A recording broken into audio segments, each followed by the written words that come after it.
Hi, and welcome KCIW listeners at 100.7 FM or online at kciw.org, Brookings, Oregon. Hi to our syndicated listeners at KZZH 96.7 FM, Access, Humboldt, Eureka, California, and our listeners at KSKQ 89.5 FM, Ashland, and 94.1 FM, Medford, Oregon. This is Joyously Free Radio with me, Joanie Lindenmeyer, the best-selling author of None Better, An Amazing Love Story, and a co-author of Joyously Free and Healing Religious Hurts. I'm so glad that you are tuning in today with us. Well, I've been a resident of Harbor, Oregon for a while, a retired high school teacher, a recent author who's published 3 books in 2 years, and with producer Mike Gorse, we created a short film called Wowzer. Wow, life is just moving full steam ahead. But most of all, I love life and love being the producer and host of this high-energy, joyously free radio show, so named by my friends Will and Viv. This show talks about LGBTQ plus stories and tips, along with religion, church, faith, spirituality, and joy, those joyously free moments that just take us by the bootstraps. Simply said, the purpose of the show is to share and radiate and spread that abundant joy and freedom. In this radio broadcast, just as in my everyday life, there will be no hate speech, no hate behaviors, and no bullying. It will be blasted with the 3 C's of courage, confidence, and collaboration. Together, let's sparkle and seek understanding. Let's think out of the boxes and be open-minded as an open parachute. So let's begin with our daily morning salutation that I said for 40 years with my sweetie Carol. Here we go. I say it's a brand new day, and your response will be, it's never been lived before. Here we go. It's a brand new day. It's never been lived before. Wahoo! I'll tell you, you're in for a guest person today, so hang on to your hats, everybody. That was beautiful, Doris. Oop, I gave your name away, but that's okay. Well, let's start our show today with a prayer. And I picked this up from a prayer book I read this morning. And the quote is this: expand our hearts by your life. Expand your hearts by your life-giving words and actions. It was anonymous. So let's open our hearts as we ask the divine to shine light on our community and our world. I excitedly believe and hope in the power of the spiritual, and that Jesus, God's Spirit, whatever name you put on that higher being, is always with me and always with you. So we do not need to be afraid or troubled, saddened or depressed. That joy and peace are an internal expression of that love and that harmony. We only have to reach deep within and let it out. So as we breathe in through our nose, let's get rid of any doubt and just breathe in with the good.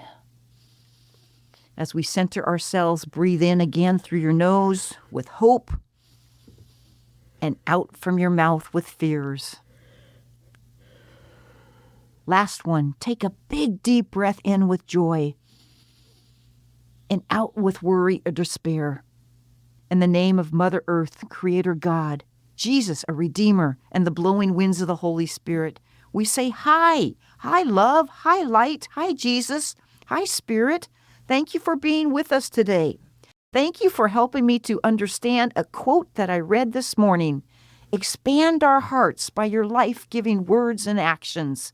Oh, when I read that this morning, all I could think about was everybody's heart just expanding with more love, more kindness, more courteousness in our world.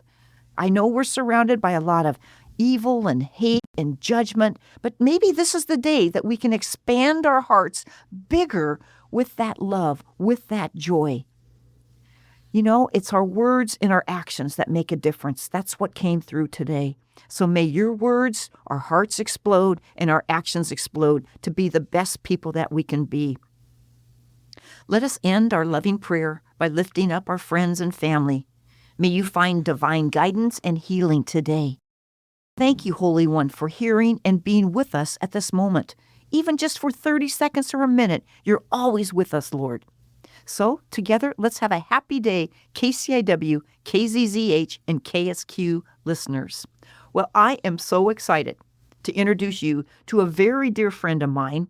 Her name is Doris Westoby, and our topic today is the lessons learned from a huge-hearted, wise, and generous woman. That's Doris, wise and generous. I guess her title would be, she's a mother. She's a grandmother. She's a great-grandmother. And she's a great-great-grandmother. Oh my gosh. Hi, Doris. Welcome to the studio with me. Thank you, Joanie. Yep. And I'll tell you, you were just so on top of it today when I called you up and said, hey, let's go to the radio station for an interview. And you said, I would do it for you. Thank you so much. So how does it feel sitting in the studio today? Sort of relaxing. Good. And you know Mike on the sound today, because Right. we've had dinner with him before, which is very fun. Right. But let's learn a little bit about you today, Doris. Can you talk and just share a little bit about where you grew up and a little bit of your life in the past? Well, I was born at Seaside Hospital in Long Beach, California. My father was in the Navy, and he had married my mother. She was from Pawtucket, Rhode Island, and he was from McDade, Texas. So I had a multiple, ancestry. Mm-hmm. And we lived in California until I was about 10 years old. We moved to Vancouver, Washington. At the end of the war, the ships were being decommissioned at Swan Island.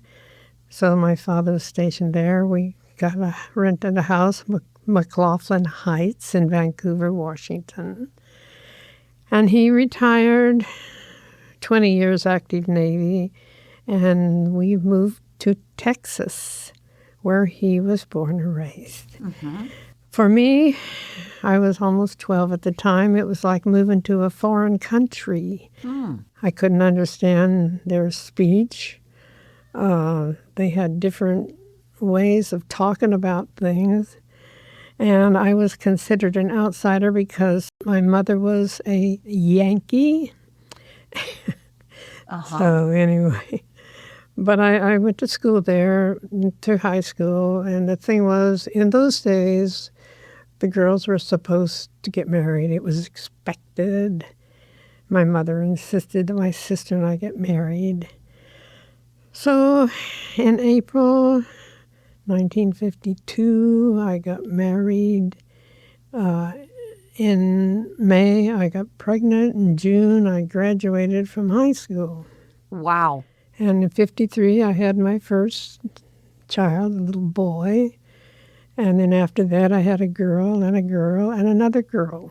Wow. So I had 4 beautiful children. Right in a row.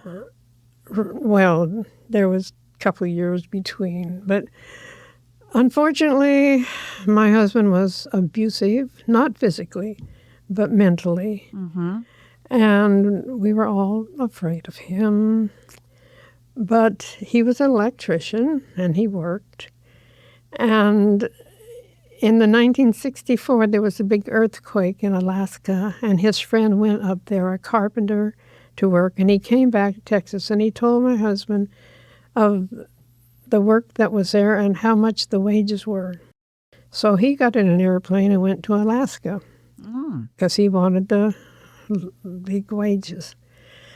I put the 4 children we had a station wagon.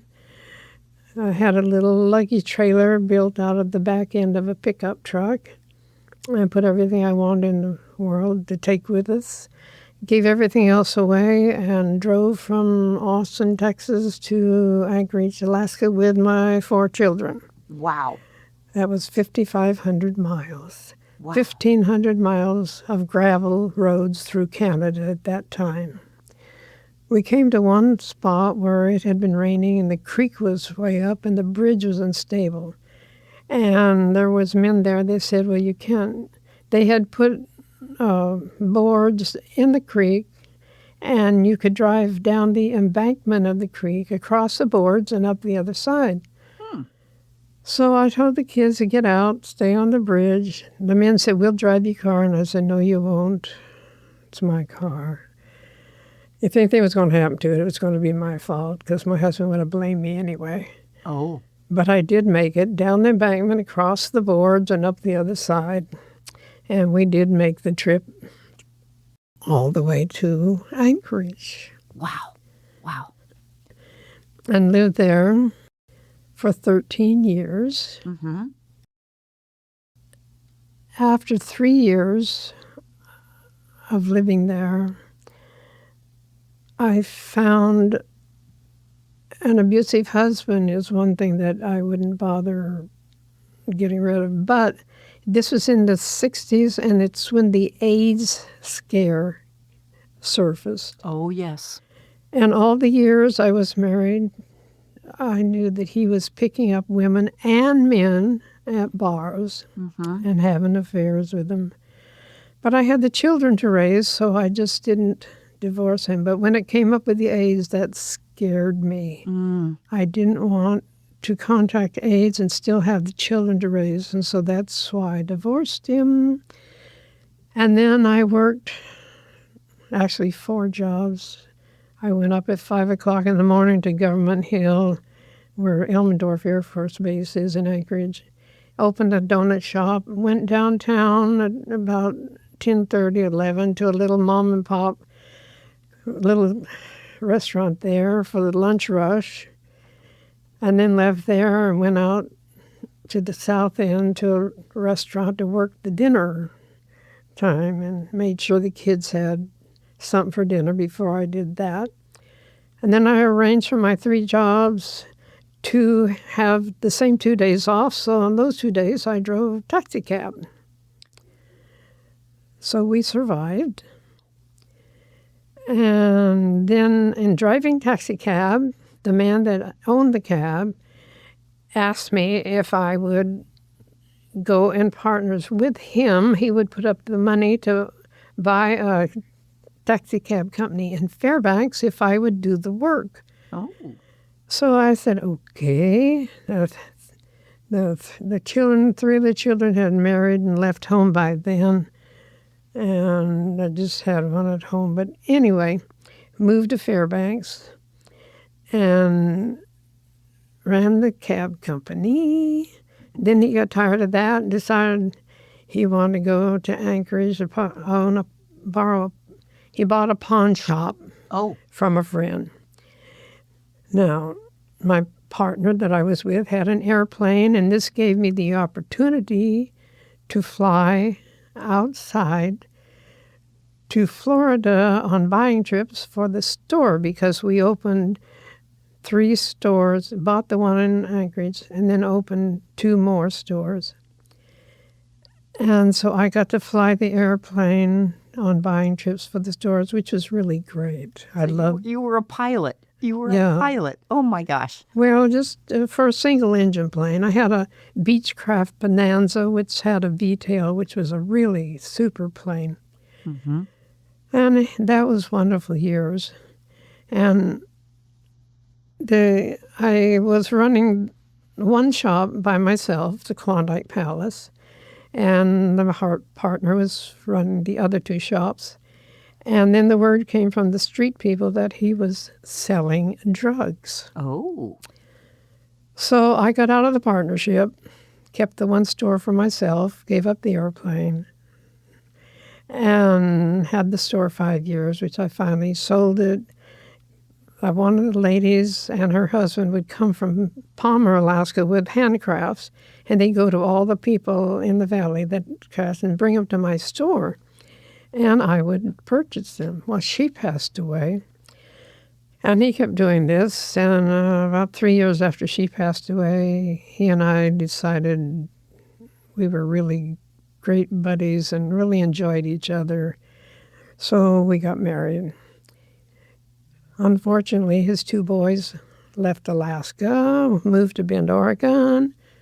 I didn't want to leave Alaska, but I was married, so we moved to Bend, Oregon, and here I am. 13 years in Bend. He passed away. I moved over here to Brookings. Wow. Wow. That's a full life. Oh, my gosh. There are a lot of lessons there, and we're going to come back to that. So what brought you to Brookings? The ocean. I'm a Navy brat. Uh-huh. I wanted to join the Navy when I was, and my father said, women do not join the Navy. Mm-hmm. And my mother said, you just get married. So there it was. Mm-hmm. And you've always been a strong woman and an advocate for other women, haven't you?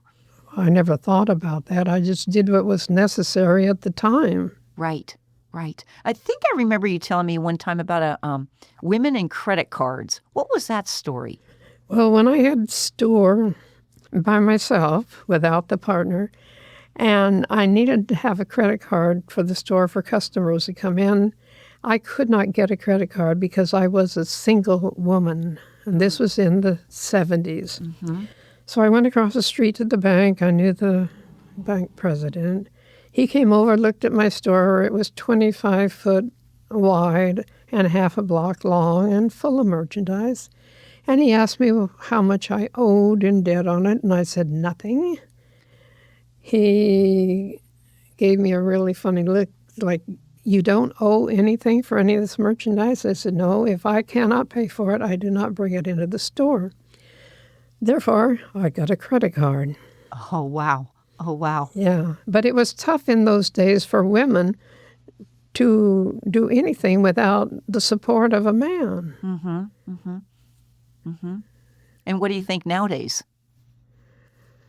I think it's a lot easier now. I think women are more accepted as a single person. Mm-hmm, mm-hmm. I can't say much about the wages they get for these upper echelon jobs, but I think a lot of it has become a little better. Right, right, right. Well, and I think of voting as well, because probably back in the day, you were not even allowed to vote. True? No, I never faced that. I always voted. Okay, very cool, very cool. What were some other women's issues? You know, I never thought about women's issues. I just thought about surviving. Yes, and that's what you were doing. That's what you were doing. 4 children, you know, from your trek from Texas to Alaska alone, 4 children by yourself, you know. Well, but over the years, I added 5 more children. So some of them, their parents were alcoholics, and they would come and stay with me. And one girl worked in my store, and she became family. And so I ended up with 9, my 4 that I birthed, and then 5 that I added over the years. Wow. There's that big heart. There's that big heart I talk about with you, Doris. I don't know. So 9 children, and are you still in touch with those 9 children? Well, yes. One of the boys has passed away, and one of the girl has passed away. My son passed away. So I still have 2 stepsons and a daughter in California, one in Tennessee, and one in Montana. Because every time one of the children got married, they moved what we call outside to the lower 48. So my children are scattered all over the place. Yep. But I think they stay in touch with you, don't they? Absolutely. We are in touch all the time by telephone. I don't do texting. And how old are you now, Doris? Well, I will be 92 in October. Wow. So I'm 91 and a half right now. There you go. There you go. And I've often heard from other parents how difficult it was to lose a child before you die. Has that ever crossed your mind as an issue? Well, the first one I lost was the granddaughter in Tennessee. That was really hard. Then I lost a grandson, then my son, and one of my other boys, and my daughter. And it's nothing that you accept, but it's there, and there's nothing that you can do about it except pray that they're happy where they are now. And of course, my husband, John, was a really wonderful man, and I still talk to him. Good. And now you're a single woman. Now I'm single. Well, I had what I say was a bad husband, and then I had a good husband. I'm not playing the odds. I'm staying single. I love it. I love it. That is awesome. That is awesome. And you have so many dear friends in this community of Brookings. And I know that you're a member of St. Tim's and you belong to different organizations through your life. One of those organizations was RV Women. Can you talk a little bit about that one? Well, the RV and Women is a nationwide organization of women with their motorhomes, trailers, fifth wheels, and once a month, starting in March through October, in Oregon, we have a rally somewhere at one of the campgrounds. Every state in the United States has one, and I get a book that tells me I was in Texas visiting my sister one time, and there was a RVW rally, so I went and visited them. So no matter where you go, there's RV Women. You don't have to worry about being stranded anywhere because RV Women is right there to help you. Mm-hmm, mm-hmm. Yep. And I know when I first met you that you had a wonderful van, a conversion van that you could travel in, sleep in, carry your doggies with you on your trips. Right. I had a road truck, 19 foot long. I just gave it a few months ago to my grandchildren because they can use it. Because I've decided I don't want to be going camping or traveling anymore. Mm-hmm. I'm just going to sit down here with my little dog, my book, and do some volunteer work. There you go. So talk a little bit about your doggie. Well, when I lost my last little 3-pounder, and I'm a dog person. And I left a note at the Humane Society that I wanted an older female, small size. And Iris called me and said, Doris, get down here. We got just a dog for you. And she's a cross between a Chihuahua and a Whimpet. She has a Chihuahua face and a Whimpet body. Mm-hmm. She weighs 13 pounds, and she's 7.5 years old now. And it's just an absolute perfect companion. Yes. Yeah. And she loves you to pieces. Oh, my gosh, yes. Well, she loves the treats, too. Yes. And speaking of treats, one of the things that you have done so much for myself is, well, first off, as a treat, you took care of Carol when Carol was sick. And I so appreciate that and all of our game days and all of our beautiful memories that way. And more recently, you're the cookie monster for me. Yes. Talk about your cookie baking.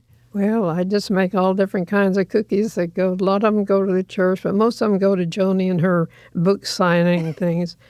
My neighbors get some, of course. Well, and you give them also to the Curry Transfer and Recycling people when they come and pick up your garbage? Right, yeah, and if I can catch the dumpster guys, Right. You're so generous in offering people the cookies.